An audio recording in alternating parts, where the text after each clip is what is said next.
Bapak Ibu, shalom. Iya saudara, kita percaya bahwa apapun persoalan badai yang sedang kita alami, ya di dalam nama Yesus itu ada jalan keluar, amin. Semua orang pernah mengalami yang namanya tekanan dan persoalan hidup. Saya mau tanya dulu Bapak Ibu yang pernah mengalami stres, ada enggak? Ya, siapa yang pernah stres di sini angkat tangan? Mengalami tekanan yang berat, ada? Kalau enggak ada pulang aja. Ya, semua kita pasti pernah mengalami. Bahkan tokoh-tokoh di dalam Alkitab pun juga mereka mengalami tekanan hidup yang berat ketika mereka melayani Tuhan. Jangan dipikir ya yang mengalami stres itu cuma jemaat. Pendeta itu kan enak hidupnya. Ya, pendeta juga punya rasa, punya hati. Jangan disamakan dengan pisau belati. Saudara, di dalam Alkitab, ya saya tuh beberapa waktu yang lalu saya ngajar di sekolah Alkitab misi saya di Bandungan. Lalu saya suruh anak-anak murid itu cari tokoh-tokoh Alkitab yang pernah mengalami stres. Lalu saya suruh mereka presentasi di depan. Ternyata hampir semua tokoh Alkitab itu pernah stres. Pak Lukas pernah stres enggak Pak? Saya sering Pak. Ternyata Pak Lukas juga pernah ya. Semua saudara, semua pernah mengalami. Yunus bahkan pernah minta mati. Ya Tuhan, cabut saja nyawaku. Ada di antara saudara yang mengalami stres lalu minta mati? Belum toh? Berarti masih lebih berat Yunus toh? Makanya gak usah alay lebay. Ya berpikir bahwa kita ini yang lebih berat masalahnya. Saudara, di dalam Alkitab pun Elia, seorang nabi yang begitu luar biasa. Ketika dia di dalam pemerintahan Raja Ahab, ya Ahab itu membuat nabi palsu untuk mendukung semua program-program pemerintahannya. Karena bangsa Israel itu negara teokratis yang harus mendengar suara Tuhan. Jadi walaupun raja bilang A, kalau nabi bilang B enggak boleh. Nah Ahab itu kan jahat. Dia tidak takluk kepada Tuhan. Istrinya itu Isabel. Membangun banyak penyembahan berhala di Israel. Jadi dia pikir kalau nabi asli ini dia ngomong A, nabi asli ngomong B, kan tidak terjadi programnya. Jadi dia bikin kelompok nabi palsu. Nggak tanggung-tanggung saudara, ratusan orang. Ketika Elia itu merasa tinggal dia sendiri, di situ nabi yang benar. Lalu dia harus membunuh, Tuhan suruh dia bunuh 450 nabi palsu. Ya, dia bunuh saudara, Tuhan suruh dia bunuh semua nabi itu. Membunuh 450 orang nabi palsu itu ya berat atau ringan saudara? Berat loh, bunuh satu orang aja enggak gampang loh. Ketika Elia sudah melaksanakan apa yang Tuhan buat, lalu diceritakanlah kepada Isabel ya bahwa nabi-nabimu yang kau bikin itu sudah mati, dibunuh oleh Elia. Lalu Isabel berkata, bilang sama Elia ya, besok pada jam seperti ini, kalau dia tidak mati seperti nabi-nabi yang sudah dia bunuh itu nabi saya, ya maka jangan sebut aku Isabel. Waktu Elia mendengar ancaman itu, dia ketakutan. Ya, Elia tuh ketakutan luar biasa saudara. Dia lari ke padang gurun. Loh, dia menghadapi 450 nabi, dia berani loh. Tapi cuma dengar satu perkataan wanita, ya ternyata dia menjadi ketakutan, menjadi ya begitu tertekan, menjadi depresi, menjadi begitu stres saudara. Dia sudah mengalahkan 450 nabi, sudah berhadapan dengan Ahab raja. Dia menang dengan kekuatan. Dan ternyata kenapa Elia itu mengalami stres dan tekanan yang begitu berat? Karena ternyata ya dia sudah kelelahan, bukan soal hanya Isabel. Tapi dia udah kelelahan, habis bunuh 450 nabi. Lalu dia dengar kata-kata itu. Sebenarnya kata-kata itu dia dengar kalau dari awal sebelum dia bunuh 450 nabi itu, kira-kira dia takut atau tidak? Enggak, itu biasa ancaman itu. Orang dia aja mau dibunuh Raja Ahab, mau dibunuh semua nabi itu, dia enggak takut. Tapi kenapa tiba-tiba dia mengalami ketakutan? Karena sudah kelelahan, sudah capek. Ya, orang itu stres itu ya terjadi, saudara, sebenarnya biasa, semuanya itu biasa. Tapi kalau sudah terlalu lelah, maka gampang untuk tertekan. Bilang kanan kirimu, jangan terlalu lelah. Nanti gampang stres, ya. Apalagi kalau yang lelah itu hati. Ya, kalau lelah tenaga itu ya gampang, saudara. Kalau lelah tenaga itu gampang tidur malah. Saya tuh kalau ketemu orang-orang kaya di Jakarta konseling, Bu, saya tuh enggak bisa tidur. Saya bilang, Bapak kurang lelah. Ya, karena orang kaya itu yang lelah hati dan pikirannya. Dia bilang, masa sih Bu? Coba Bapak ngepel rumah ini, Bapak rumahnya kan 3 lantai toh. Coba Bapak pel dari lantai 1 sampai lantai atas. Saya yakin nanti malam Bapak pasti langsung tidur nyenyak. Iya juga ya, iya, mereka kurang lelah badannya. Ya, makanya gak bisa tidur. Elia ini lelah tenaganya, lelah pikirannya, saudara. Dia lari ke padang gurun, ya, lalu dia juga minta mati loh. Bahkan dia bilang, Tuhan, aku ini sudah bekerja lelah buat Engkau, tapi apa yang aku dapati? Ya, saudara, stres itu bisa dialami oleh semua orang. Satu contoh di Alkitab yang sangat luar biasa juga adalah Daud. Daud pernah mengalami stres. Stres yang paling hebat yang dialami oleh Daud itu kenapa, saudara? Ada yang tahu? Dikejar Saul. Daud tidak bersalah, dia itu dinubuatkan Tuhan akan diangkat menjadi raja untuk menggantikan Saul. Karena Saul tidak lagi berkenan. Salahnya Daud apa?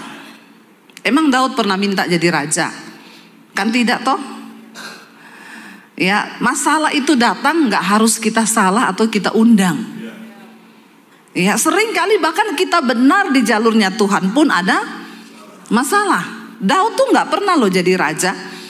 Dia gak pernah pengen dan ngomong aku pengen jadi raja. Tiba-tiba Tuhan itu menyampaikan kepada Samuel, kamu harus pergi kepada Isai karena ada satu anaknya yang aku akan pilih menjadi raja menggantikan Saul. Daud bahkan gak tahu dia lagi menggembalakan kambing domba di padang. Lalu ketika mendengar itu Samuel bilang, ya sudah mandi semua kamu. Ya, kakaknya Daud, mandi, besok nanti kita akan ketemu, kamu siapin bajumu ya, kita nih ketemu sama nabi besar loh. Dan dia bilang ada salah satu di antara kalian yang akan menjadi raja. Lalu Daud bilang, Pak aku pakai baju apa? Kamu ndak usah. Karena kamu ndak masuk hitungan. Kamu bukan prajurit. Kamu tuh gembalakan kambing domba aja besok. Kamu tetap ke padang. Kakak-kakakmu ini prajurit. Mereka nanti yang akan pergi. Kami mau pergi makan, ketemu sama nabi besar ini. Kalau saudara jadi Daud, saudara kepahitan enggak? Memang dasar tukang kepahitan semua. Apa dikit kepahitan. Tapi jujur loh, kita pasti kan kecewa kalau papa kita ngomong gitu toh. Dan akhirnya besok Daud melihat kakak-kakaknya semua sudah berdandan. Ini acara besar, saudara. Ya. Lalu Daud, ya udah dia cuma lihat, ya udah dandan. Dia pergi dengan baju biasanya dan bawa kambing domba yang Alkitab bilang hanya beberapa ekor. Enggak banyak, cuma beberapa ekor. Dia bawa ke padang. Ya, akhirnya ketika Samuel melihat Eliab anak Isai yang paling gede, badannya tinggi besar, ganteng, gagah, prajurit, langsung Samuel bilang ini pasti yang akan jadi raja. Karena memang tampangnya tampang raja. Tapi waktu dia berpikir begitu, Tuhan bilang aku sudah menolak dia. Karena bukan yang dilihat manusia, itu yang dilihat Tuhan. Tuhan itu melihat hati. Lewat semua anaknya Tuhan bilang bukan loh. Lalu Samuel bingung lah yang mana. Dia tanya sama Isai, ini semua sudah anakmu? Enggak, masih ada satu. Mana dia? Menggembalakan kambing domba. Aduh, enggak usah tanya dia, enggak ada potongan raja. Dia juga bukan prajurit, masih kecil, kemerah-merahan, enggak masuk hitungan.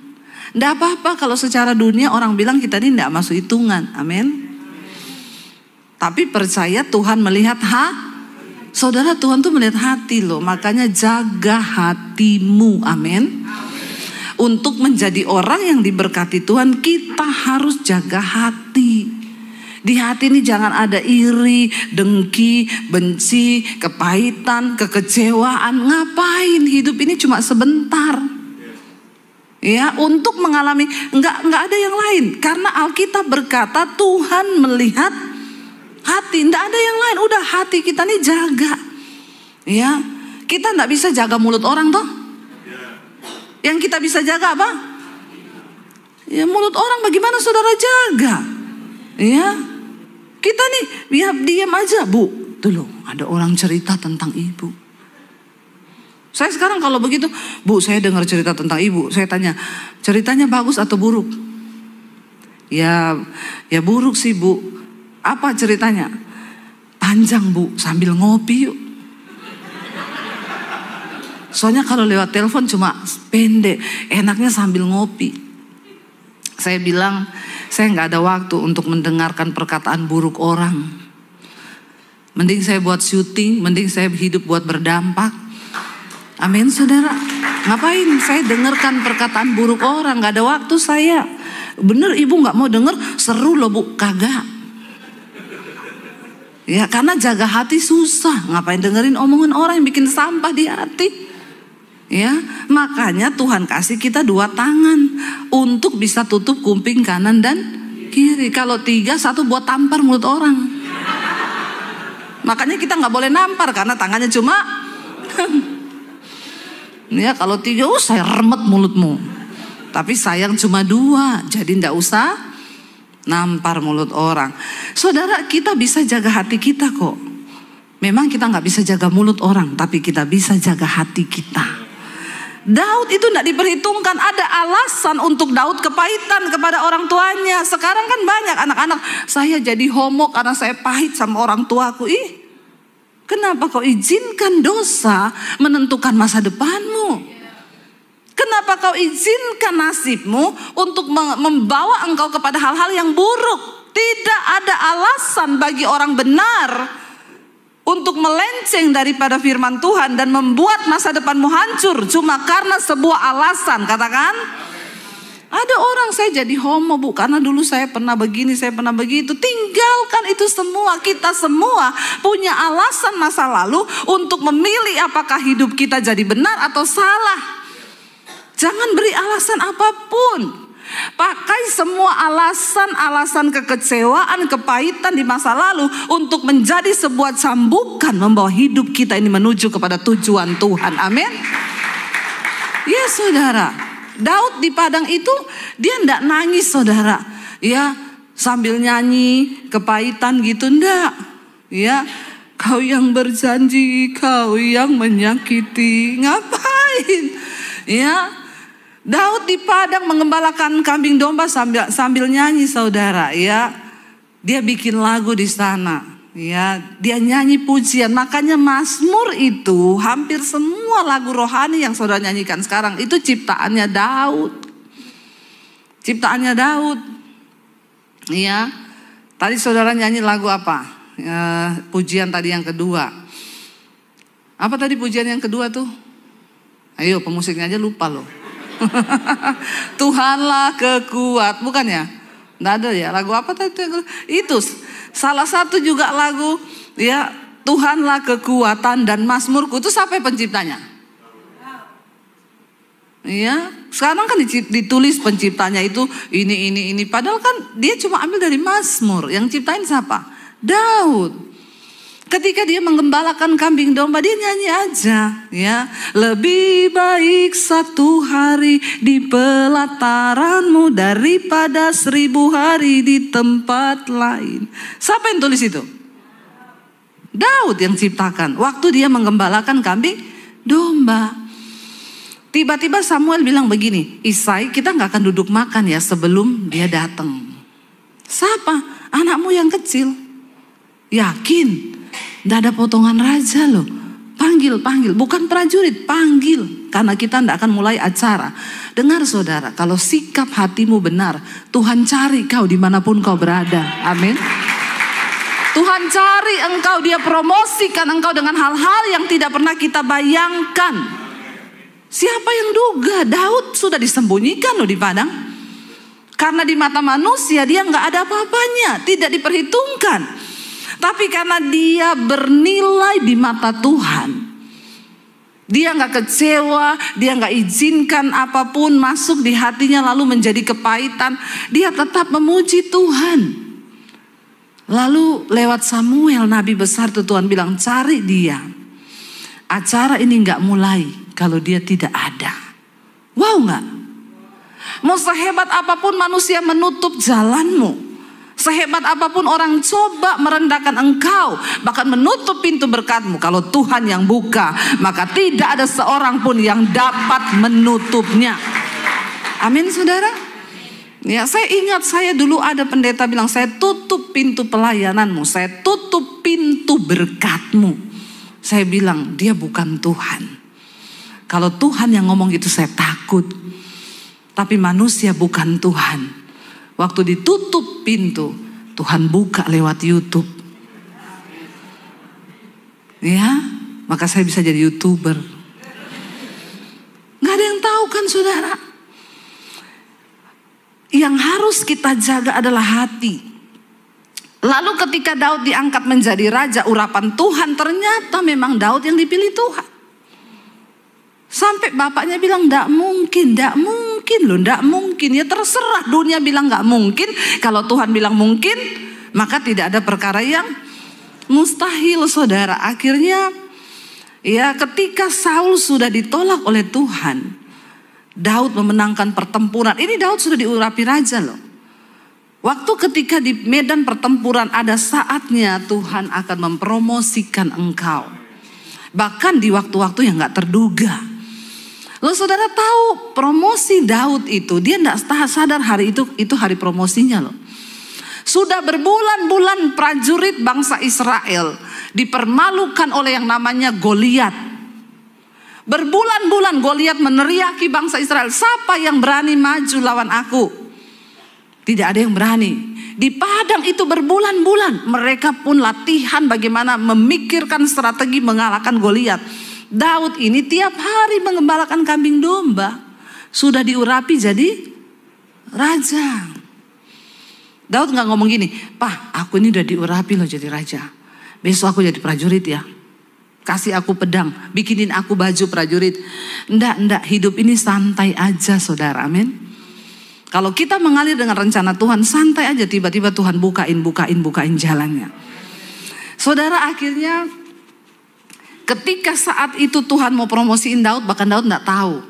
Ceritanya papanya bilang, "Daud, sini.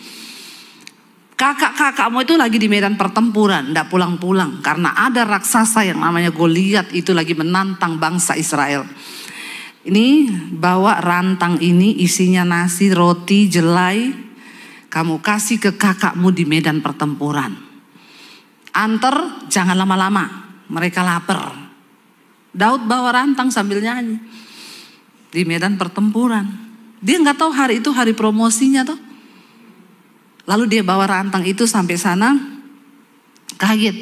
Loh, ada manusia tinggi banget. Dia dengar Goliat itu mengolok-olok bangsa Israel, mengolok-olok Allah. Daud itu paling gak suka kalau nama Tuhan itu direndahkan. Mana Allahmu? Katanya bangsa Israel punya Allah yang hebat. Kalahkan aku. Gak ada satupun yang berani. Lalu Daud bilang, siapa orang Filistin yang tidak bersunat itu yang berani mengolok-olok nama Tuhan? Mereka bilang, dia prajurit dari kecil, badannya aja itu berapa kali lipatnya saudara. Lalu Daud bilang, aku mau pergi melawan dia. Lalu heboh semua, kasih tahu ada yang mau maju. Kakaknya Daud dengar, dia lihat siapa yang mau maju itu loh. Daud tuh, kurang ajar ini dia ini. Ya, kita aja semua prajurit ini semua nggak ada yang berani. Dia jewer, aku tahu kenakalanmu ya. Pulang, kau kan kesini cuma antar makanan toh. Kenapa kau nakal? Dia bilang, aku ndak nakal, aku tuh mau lawan dia tuh. Lalu dipanggillah menghadap Raja Saul. Benar kamu mau lawan dia? Iya. Pakai apa? Aku ini di padang menggembalakan kambing domba. Kalau ada singa datang makan dombaku, aku kejar singanya, aku robek mulutnya. Aku ambil dombaku dari mulutnya. Kalau ada beruang datang, aku kejar beruangnya, aku robek mulutnya, aku ambil dombaku. Allah yang memberi aku kemenangan di padang. Maka Allah yang sama itu akan memberikan aku kemenangan untuk melawan orang Filistin yang tidak bersunat ini. Amin, saudara. Dia nggak bilang dia ahli, tapi dia bilang Allah yang memberi aku kemenangan. Allah yang sama. Nama Yesus yang berkuasa itu yang akan memberi kita kemenangan, saudara. Akhirnya ya udah, karena memang tidak ada satupun yang mau maju, ya udahlah ya, dalam hatinya Saul ya coba aja lah. Lalu Daud maju, saudara.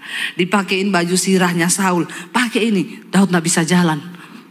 Ya, karena berat sekali itu baju besi ya. Akhirnya Daud copot semuanya. Enggak, aku enggak terbiasa pakai ini. Aku maju saja dengan apa yang ada di tanganku. Tuhan itu enggak cari apa yang enggak ada di tanganmu. Dia lihat potensi yang ada dalam dirimu dan dia lebih tahu, saudara, daripada kita. Daud cuma ambil ya 3 batu, baru 1 batu terbang. Tepat kena di kepalanya Goliat, lalu dia tumbang dan mati saat itu juga. Apakah Daud tahu itu hari promosinya? Ketika hatimu benar, saudara, Tuhan yang akan mempromosikan engkau. Apa yang terjadi? Akhirnya Daud dieluk-elukan, semua memuji-muji Daud. Luar biasa Daud. Ya, Saul pun senang. Ayo datang ke istanaku, aku akan kawinkan kau dengan anakku. Ya, dan kau akan menjadi panglima perang bangsa Israel. Nggak pernah latihan perang. Akhirnya dia diangkat menjadi panglima perang. Dia masuk ke istana Saul. Tapi perempuan-perempuan nyanyi, Saul membunuh hanya beribu-ribu, tapi Daud membunuh berlaksa-laksa. Lalu Saul menjadi iri hati. Inilah pertama kali awalnya Daud mengalami stres yang berat di hidupnya. Akibat hanya 1 ulah dari iri. Ngeri ya, saudara. Cuma karena iri hati. Loh, sekarang saya mau tanya, apakah Daud mau dieluk-elukan orang? Enggak toh, Daud kan gak minta dieluk-elukan toh, dia juga tidak sombong, dia ya apa adanya aja. Ya tapi kalau orang memang dipakai Tuhan begitu kan ya enggak bisa dipungkiri, pasti akan dipuji. Lalu itu juga bukan maunya Daud kan, untuk orang-orang semua menghormati dia lebih daripada Saul. Tapi persoalannya ada di hatinya Saul yang tidak beres, dia iri. Dari situ dia berikhtiar untuk membunuh yang tadinya dipuja-puja. Saul juga bersyukur karena Daud memenangkan pertempuran dengan Goliat. Perkara iri hati akhirnya menjadi timbul niat untuk membunuh. Dan ini Daud yang mau bunuh raja, saudara. Enggak ada ampun sudah kan. Dia harus melarikan diri dari satu gua ke gua lain. Salahnya apa coba? Dan ini kematian di depan mata. Raja bilang cari yang namanya Saul. Dimanapun dia sembunyi, cari, penggal kepalanya. Gara-gara iri hati. Loh, Daud kalau bisa protes kan, Tuhan siapa juga yang minta aku jadi begini. Gak salah loh, saudara, gak salah loh. Ya, makanya saya bilang orang itu stres itu 2 macam. Hari ini, pagi ini saya akan bahas yang karena kehendak Tuhan. Ya, ada orang mengalami stres tuh karena kehendak Tuhan. Ya kayak begini toh, Daud tuh kan gak mau toh. Lalu ketika Daud itu berhadapan, aduh ya dia dengan persoalan ini, dia lari kemana, dia sampai dia tulis Mazmur, semua orang berikhtiar membunuh aku. Kemana aku harus lari Tuhan? Ya, karena di sana aku ketemu musuh, di sini aku ketemu musuh, dan semua orang itu kok jahat kepadaku. Tapi ya Tuhan izinkan.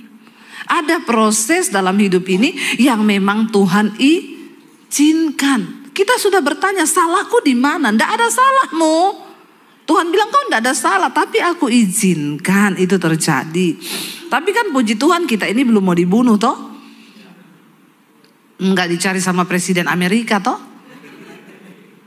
Masalah-masalahnya pasti cuma masalah-masalah biasa.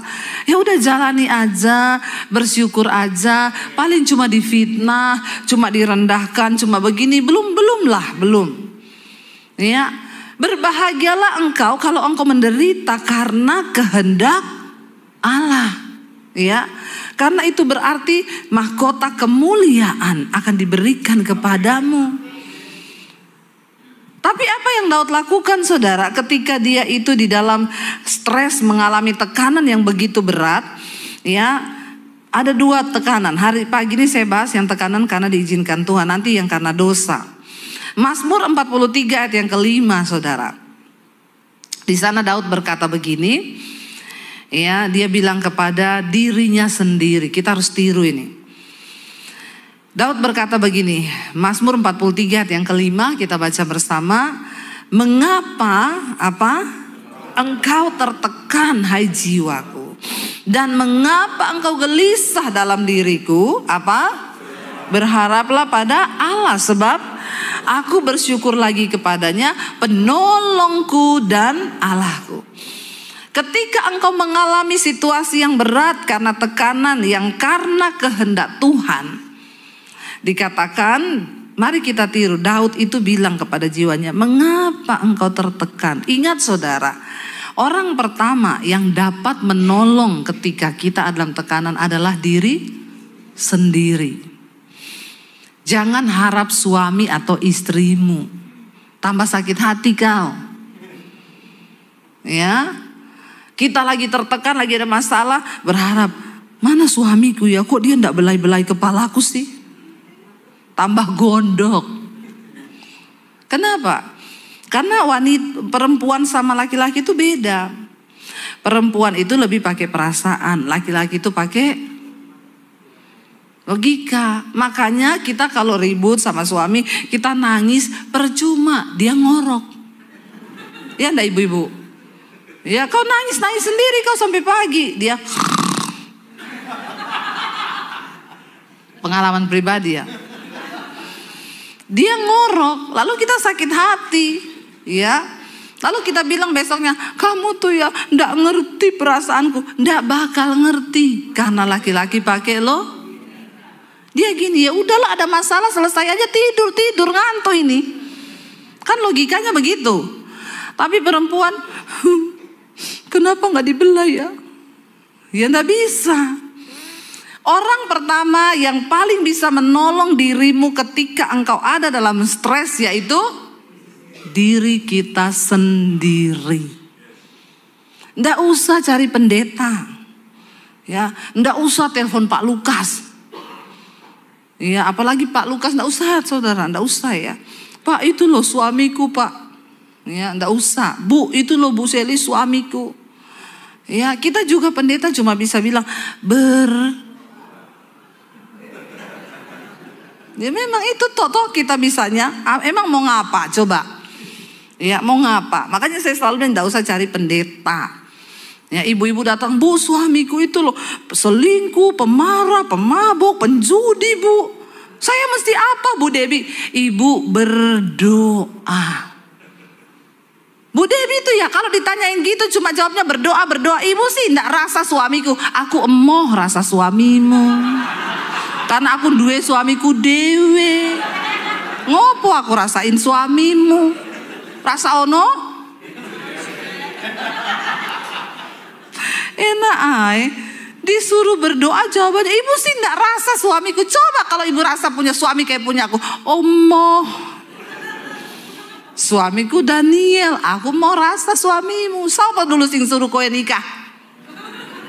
Dibilangi berdoa malah balik membantah. Salah nikah sama itu toh? Begitu saya Pak Lukas. Perlu ditiru itu Pak. Jemaat sekarang itu saya keras kepala batu, dikasih tahu, nggak mau denger. Lah terus kita mau suruh cerai, doa. Ya memang cuma doa Bu. Masa cuma doa? Ya udah kasih sianida. Maunya tuh pendeta tuh jawabnya gitu Pak. Iya pendeta itu ya jawabnya doa dan doa. Ya kan itu kan pilihanmu sendiri toh. Ya saya kalau udah jengkel saya jawab juga. Emang dulu saya yang suruh kau nikah? Doa Bu, doa. Doa itu apa? Duduk omong-omong dengan Allah. Nggak usah omong sama saya nggak bisa nanggung masalahmu. Cuma Tuhan yang bisa nanggung. Amin. Nama itu nama yang Saudara, saya pelayanan, saya seminar hamba Tuhan di Tentena, daerah Poso itu desa. Ketemu sama satu orang ibu. Bu, saya mau bersaksi Bu. Kenapa? Suamiku itu penjudi, pemabuk, selingkuh, tukang marah. Ya itu memang sudah paket komplit. Itu namanya suami spesial. Ya terus saya stres Bu, tiap hari berantem. Ya sudah hampir mau cerai lah kami. Satu kali saya dapat khotbahnya ibu, saya ikuti mulai mesbah doa. Ibu tuh selalu ngomong ya, ibu-ibu kalau suamimu gak bertobat, doa. Menangkanlah suamimu tanpa perkataan, hanya dengan perbuatan. Itu kata firman Tuhan. Lalu Bu, satu saat saya cari firman itu, saya dapat. Saya bilang gini, saya ketawa baca firman Tuhan. Sedangkan dengan perkataan saja suamiku tidak tobat-tobat. Ayat ini bilang, hai istri-istri, jika ada suamimu yang tidak taat pada firman, menangkanlah dia tanpa perkataan, hanya dengan Karena memang seringkali mulut kita ini loh ibu-ibu yang bikin suami tidak bisa tobat. Ternyata yang harus tobat siapa?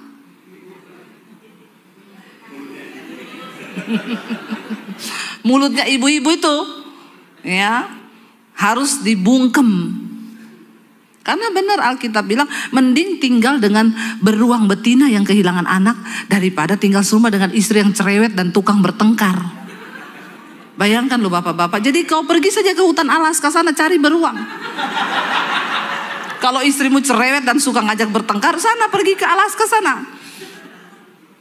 Bayangkan Alkitab bilang lebih baik tinggal sama beruang daripada tinggal serumah dengan perempuan yang cerewet dan tukang bertengkar. Berarti memang wanita itu yang cerewet lebih parah daripada. Coba lihat wanita di sampingmu, beruang atau bukan? Biasa aja tuh ketawanya ya. Kayaknya pengalaman pribadi ya. Saudara, akhirnya dia bilang, aku mau praktekin ini ayat. Aku mau lihat bener ndak ayat ini berkuasa. Biasanya suaminya pulang berantem soal abu rokok. Suaminya kan merokok. Dia banting asbak. Ini loh abu rokok, kamu tuh merokok di luar. Dia baru mau marah, dia ingat. Hai istri, menangkanlah suamimu tanpa perkataan, hanya dengan perbuatan. Dia lap itu abu rokok dalam nama Yesus. Besok suamiku tidak merokok lagi dalam nama Yesus. Suaminya lihat kok istriku ini berubah ya. Dia doa puasa. Tuhan ubah suamiku. Aku tidak mau ngomong Tuhan. Aku cuma mau curhat sama Tuhan. Hari pertama dia puasa, hari kedua. Berapa minggu dia puasa. Suaminya kerasukan malam-malam. Tiba-tiba bangun. Teriak-teriak, rokok mana? Rokok. Istrinya bilang, ini pasti bukan suamiku. Ambilin. Dia tunjuk saudara, ternyata di semua sudut rumah itu ada rokok. Istrinya bilang, aduh Bu, dia simpan rokok di bawah vas, dia simpan rokok di bawah bantal, dia simpan itu rokok. Makanya yang masih merokok bertobat kau, setan itu. Kau dirasuk setan. Akhirnya saudara bener. Istrinya ambil, dia bawa di depan suaminya. Ya, dia remet-remet saudara, itu rokok nih loh, dalam nama Yesus aku perintahkan engkau. Nama itu nama yang berkuasa. suamiku dilepaskan dari ikatan rokok. Lalu suaminya matanya merah ngomong ke istrinya, kamu gak usah lagi dengar khotbah, gak usah dengar YouTube, gak usah dengar pendeta. Pendeta itu pembohong. Itu setan, saudara.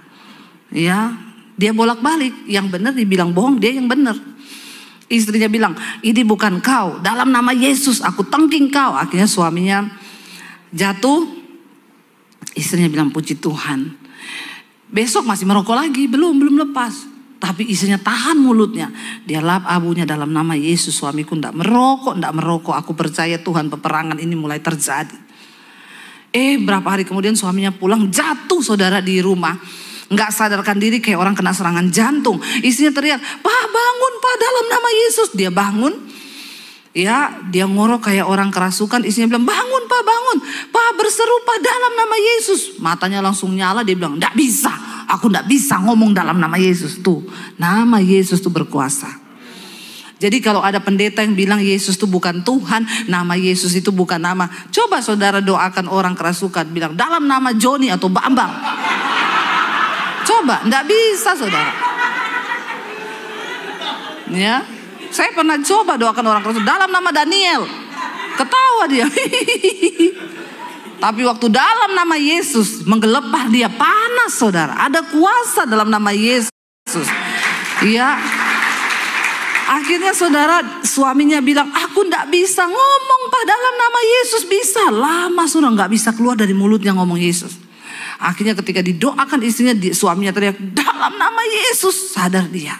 Saudara tahu, sejak hari itu berhenti rokok, berhenti minum, berhenti mabok, berhenti judi, berhenti bersinah. Waktu saya seminar hamba Tuhan di Tentena, mereka berdua sekarang sudah jadi hamba Tuhan. Amin.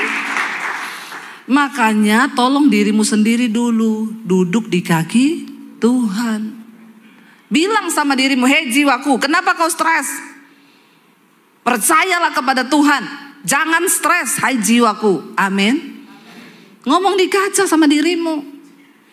Nggak usah curhat sama orang, tambah stres kau. Masalahmu jadi cerita kemana-mana. Ngomong sama dirimu. Daud berkata kepada dirinya, hai jiwaku, mengapa engkau gundah gulana di dalamku? Pujilah Tuhan. Yang kedua saudara, setelah engkau berkata kepada dirimu sendiri, dia bilang, mengapa engkau gelisah dalam diriku? Berharaplah kepada Tuhan. Kuatkan imanmu, berharap pada Tuhan. Kalau kehendak Tuhan, Tuhan pasti kasih kekuatan. Dia bilang, sebab aku bersyukur lagi kepadanya. Jangan pernah berhenti bersyukur ketika engkau dalam keadaan tertekan. Jangan pernah berhenti berharap, jangan pernah berhenti bersyukur. Nyanyi saudara, nyanyi. Ya, percaya. Percaya saudara, katakan pujian, apapun yang kau bisa nyanyikan, nyanyi dari mulutmu, jangan berdiam diri. Karena kita sedang berperang, amin. Ya, perkatakan, dulu saya sering saudara, aduh mau jatuh tempo ini gak ada duit ya, iblis sudah menteror di pikiran, besok kamu gak bisa bayar gini. Ya saya nyanyi, pertolonganmu begitu ajaib, kau telah memikat hatiku. Setan ngomong, menghibur diri. Nggak apa-apa, setan akan tuduh. Ngapain lu menghibur diri? Mana pertolongan? Di saat aku tak sanggup lagi, di situ tanganmu bekerja. Iblis bilang, apa iya? Tapi kau harus lawan supaya jiwamu tuh kuat. Berharap kepada Tuhan dan bersyukur lagi kepada Tuhan. Amin. Tidak ada perkara yang mustahil bagi Tuhan saudara. Ketika kita sungguh-sungguh percaya. Apa yang terjadi saudara? Daud memenangkan pertarungan imannya. Terbukti waktu Daud dapat kesempatan untuk bunuh Saul. Saul tertidur nyenyak di depan gua. Saul tertidur itu dalam rangka dia lagi cari Daud, mau bunuh Daud. Tiba-tiba dia tertidur di depannya Daud dengan senjatanya. Lalu anak buahnya Daud bilang begini, bos, firman Tuhan terjadi. Tuhan datang menyerahkan musuhmu di depanmu. Aku ambil tombaknya, kau tusuk dadanya pakai tombak itu. Daud bilang, aku tidak mau berdosa. Aku tidak mau membuat tanganku kotor oleh darah orang yang diurapi Tuhan. Wow, itu tanda Daud menang terhadap jiwanya. Gak usah, ambil aja pedangnya, gunting jubahnya. Besoknya Daud teriak, Saul, aku mengasihi engkau. Ini senjatamu, ini ujung jubahmu. Tadi malam kalau aku mau bunuh kau bisa, tapi aku menghormatimu sebagai orang yang diurapi Tuhan. Daud menang terhadap orang yang menang terhadap jiwanya, saudara. Nggak ada dendam, nggak ada sakit hati. Amin. Sakit hati capek loh saudara. Hidup ini sudah berat, sudah pahit. Kau minum lagi kopi pahit, makan sayur pare. Terus kau lagi kepahitan, tambah pahit hidupmu saudara. Sudahlah, amin. Dibikin manis aja. Ya, ndak usah kepahitan. Kita percaya semua yang terjadi di hidup kita itu seizin Tuhan. Saya undang para imam musik. Mari saudara, ketika tekanan itu Tuhan izinkan terjadi, tidak usah takut. Pastikan posisi kita itu benar di hadapan Tuhan. Ya, ketika kita benar percaya kekuatan itu datang dari Tuhan. Jadi ketika hari ini engkau sedang tertekan, engkau nggak temukan salahku itu apa ya? Nanti ibadah kedua saya akan kasih tahu stres akibat dosa. Ya, kenapa saya salah Tuhan? Kenapa saya tidak ada salah? Ingat, bilang sama jiwamu, hai jiwaku, kenapa kau tertekan? Hai jiwaku, berharaplah pada Tuhan. Hai jiwaku, bersyukurlah kepada Tuhan. Amin. Saudara, kita percaya bahwa nama Yesus itu nama di atas segala nama. Nama itu nama yang ajaib.